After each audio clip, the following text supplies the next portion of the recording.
ಸಿಬಿಸಿಎಸ್ಕೆ match ಇದ್ದಿದ್ರಿಂದ ದುಪ್ಪಟ್ಟು ಬೆಲೆಗೆ ticket ಮಾರಾಟ ಮಾಡ್ತಿದ್ದ 4ರನ್ನ ಬಂಧಿಸಲಾಗಿದೆ. ಚಿನ್ನಸ್ವಾಮಿ ಸ್ಟೇಡಿಯಂ ಸುತ್ತಮುತ್ತ ₹1,200 ಬೆಲೆಯ ಟಿಕೆಟ್ನ 10,000ಕ್ಕೆ ಆರೋಪಿಗಳು ಮಾರ್ತಿದ್ರು. ಚರಣ್ ರಾಜ್, ವಿನಯ್, ವೆಂಕಟಸಾಯಿ, ಹರ್ಷವರ್ಧನ್ನ ಬಂಧಿಸಲಾಗಿತ್ತು. ಬಂಧಿತರಿಂದ 32 ಟಿಕೆಟ್, 1 ಲಕ್ಷ ನಗದು ಸೀಸ್ ಮಾಡಲಾಗಿದೆ. ಚಿಕ್ಕಜಾಲದಲ್ಲಿ ವಿದೇಶಿ ಮಹಿಳೆ ಕೊಲೆ ಪ್ರಕರಣಕ್ಕೆ ಸಂಬಂಧಪಟ್ಟಂತೆ ಆರೋಪಿ ಸಾಮಸಂಗ್ ಒಪ್ಸನ್ ಎಂಬಾತನನ್ನ ಬಂಧಿಸಲಾಗಿದೆ. ಪ್ರತಿ ತಿಂಗಳು ಸಾಮಸಂಗ್ ನೈಜೀರಿಯಾದವನಿಗೆ 20,000 ಕೊಡಬೇಕಿತ್ತು.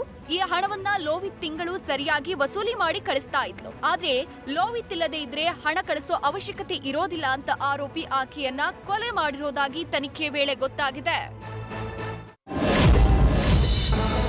ಸದ್ಗುಟ್ಟೆಪಾಳ್ಯದಲ್ಲಿ ಯುವತಿ ಮೇಲೆ ಲೈಂಗಿಕ ದೌರ್ಜನ್ಯ ಪ್ರಕರಣಕ್ಕೆ ಸಂಬಂಧಪಟ್ಟಂತೆ ವಿಡಿಯೋ ವೈರಲ್ ಮಾಡಿದ್ದ ಲೋಕೇಶ್ ಗೌಡ ವಿರುದ್ಧ ಎಫ್ಐಆರ್ ಆಗಿದೆ.